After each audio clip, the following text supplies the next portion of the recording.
কষ্ট করে পরীক্ষার জন্য প্রিপারেশন নিলেন আপনি কয়েক মাস, কিন্তু ফলাফল যখন ভালো হয় তখন একটা আনন্দ আছে না নাই? সারাদিন রোজা রাখলেন রমজানে, কি কষ্ট, তৃষ্ণায় গলা ফেটে যায়, কিন্তু ইফতারির সময় যখন রুহাবজা শরবতটা খাই কেমন লাগে? একটা আনন্দ আছে না নাই? এজন্য আল্লাহ বললেন فَإِنَّ مَعَ الْعُسْرِ يُسْرًا إِنَّ مَعَ الْعُسْرِ يُسْرًا। ও নবী, কষ্টের দিন মক্কায় অল্প কিছু দিন, মদিনাতে আনন্দের দিন অপেক্ষা করছে।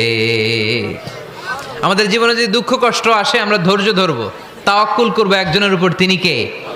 কারণ আমরা বিশ্বাস করি কষ্টের দিন এটা চিরকালের জন্য নয়, সামনে আনন্দের দিন আমাদের জন্য সেট করে রেখেছে কে?